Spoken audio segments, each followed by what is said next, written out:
రైతులకు ఎటువంటి ఇబ్బంది ఉండదు అని నా విశ్వాసం. పండించిన పంటకు గిట్టుబాటు ధర కల్పించి ప్రతి రైతుకు భరోసా అందిస్తామని టీడీపీ ఇన్ఛార్జ్ గొట్టిపాటి లక్ష్మి తెలిపారు. మంత్రి అచ్చెన్నాయుడు నిర్వహించిన టెలికాన్ఫరెన్స్లో ఆమె మాట్లాడారు. కనీస మద్దతు ధర ద్వారా కిలోకు 10 రూపాయలు ఇవ్వాలని కోరారు. ఇందులో భాగంగానే ప్రకాశం జిల్లా బోధనంపాడు గ్రామంలో టమాటా రైతులను పరామర్శించి వారికి ఎలాంటి డోకా లేదని, పంటలకు గిట్టుబాటు ధర కల్పించే బాధ్యత ప్రభుత్వానిదేనని భరోసా కల్పించారు.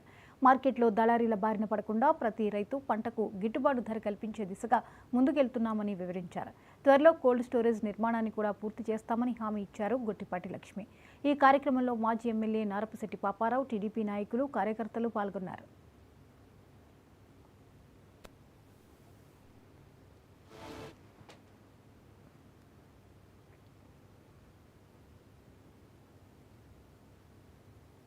రైతులు బాగుంటేనే రాష్ట్రం బాగుంటుంది అని నమ్మే వ్యక్తి గౌరవ ముఖ్యమంత్రి చంద్రబాబు నాయుడు గారు.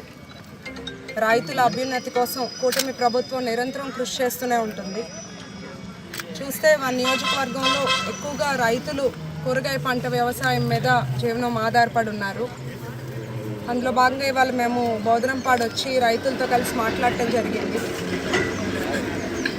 టొమాటో రైతులకి మంచి ధర లేకపోవటం వల్ల రైతులు నష్టపోకూడదనే ఉద్దేశంతో కూటమి ప్రభుత్వం రైతుల నుండి నేరుగా టొమాటోలను కొనుగోలు చేసి మార్కెటింగ్ శాఖ ద్వారా వాటిని రైతు బజార్లకి అమ్మే విధంగా చర్యలు తీసుకోవటం జరుగుతుంది.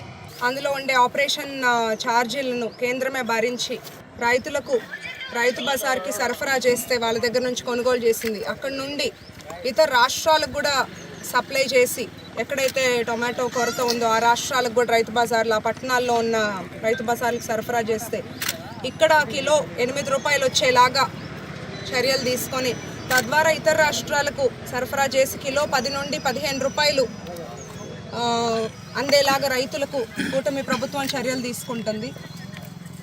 అంతేకాకుండా మొన్న మిర్చి పంట రైతులు కూడా ధరలు లేక ఇబ్బంది పడటం, రైతే రాజు అని నమ్మే ప్రభుత్వం, రైతులకు తాను ఏ వర్గ ప్రజలకైనా ఏ కష్టం వచ్చినా ప్రభుత్వం ఎప్పుడు అండగా ఉంటుంది. రాష్ట్రం బాగుండాలంటే రైతు బాగుండాలని నమ్మే వ్యక్తి మా చంద్రబాబు నాయుడు.